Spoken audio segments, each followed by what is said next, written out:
হাসপাতালের ওয়ার্ডে আছেন পুলিশ, রোগী ও কিছু স্বজনরা। সবার দৃষ্টি একজন মানুষের ওপর। তার নাম সুজন মোল্লা। প্রশ্ন হলো, তার হাতে হ্যান্ডক্যাপ কেন? কেনই বা পুলিশ পাহারায় আছেন তিনি? ঘটনাটি মুন্সিগঞ্জের আধারা ইউনিয়নের দেওয়ানকান্দি এলাকায় শুক্রবার রাতের।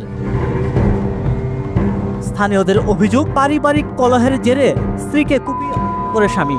এই ঘটনায় স্বামী সুজন মোল্লাকে রাতে গ্রেপ্তার করে পুলিশ। পুলিশ ও প্রত্যক্ষদর্শীরা জানায়, শুক্রবার দিবাগত রাত 10টার দিকে সুজন মোল্লা ও সেলিনা বেগমের মধ্যে ঝগড়া হয়। এক পর্যায়ে সুজন সেলিনাকে দাঁত গুরুতর আহত করে।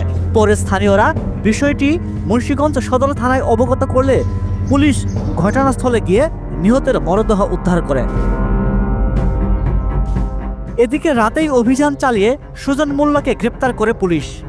পুলিশের জিজ্ঞাসাবাদে সুজন স্বীকার করেন, পারিবারিক কলহের কারণে নিজে কীটনাশক পান করে স্ত্রীকে দা দিয়ে করে পালিয়ে যায় সে। মুন্সিগঞ্জ সদর থানার ভারপ্রাপ্ত কর্মকর্তা সাইহুল আলম জানান, ওই রাতেই পুলিশ অভিযান চালিয়ে সুজনকে গ্রেপ্তার করেছে। সুজনের বিরুদ্ধে মামলা করেছে নিহতের পরিবার। মুন্সিগঞ্জ থেকে শেখ মোহাম্মদ রতনের পাঠানো তথ্য ও ভিডিও নিয়ে প্রতিবেদন risingbery.com।